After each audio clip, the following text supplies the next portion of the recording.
मुख्यमंत्री जयराम ठाकुर ने कहा कि प्रदेश में प्राकृतिक खेती को बढ़ावा देने के लिए राज्य सरकार प्राकृतिक खेती खुशहाल किसान योजना का क्रियान्वयन कर रही है।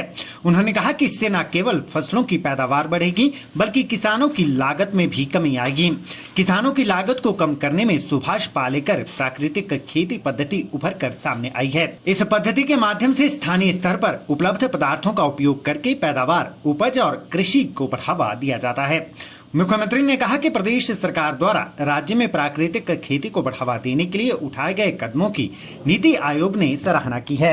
उन्होंने कहा कि वर्ष 2018 में राज्य सरकार द्वारा प्रस्तुत किए गए पहले बजट में प्राकृतिक खेती को बढ़ावा देने के लिए 25 करोड़ रुपए का प्रावधान रखा गया था।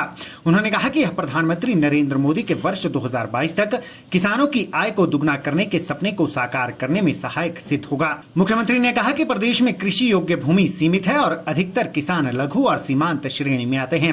उन्होंने कहा कि प्राकृतिक खेती से न केवल अच्छी पैदावार मिलती है बल्कि किसानों को भी अच्छे दाम मिलते हैं। जयराम ठाकुर ने कहा कि हिमाचल प्रदेश को देश में सेब राज्य के रूप में जाना जाता है, परंतु सेब उत्पादकों द्वारा रासायनिक उर्वरकों का अत्यधिक उपयोग चिंता का विषय है। उन्होंने कहा कि सौभाग्यवश अधिक से अधिक सेब उत्पादक अब प्राकृतिक खेती को अपना रहे हैं, जिससे उन्हें अपने उत्पादों के अच्छे दाम मिल रहे हैं। उन्होंने कहा कि सरकार प्राकृतिक उत्पादों के प्रमाणीकरण करने के लिए एक तंत्र विकसित करने का भी प्रयास कर रही है ताकि वे अपने उत्पादों का अच्छा मूल्य प्राप्त कर सकें।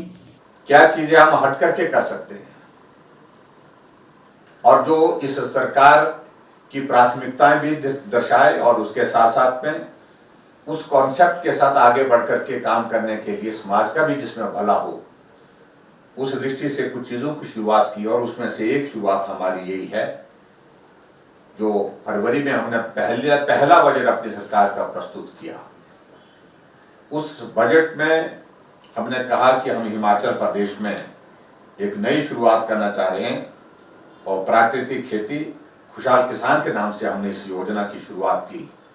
और उस वक्त हिमाचल प्रदेश के राज्यपाल महोदय आचार्य देवव्रत जी, उनका मार्गदर्शन और उनका आग्रह बहुत विनम्र था हमारे समक्ष इस बात को लेकर के ये करना ही है और करने के साथ इसको आगे बढ़ाना है।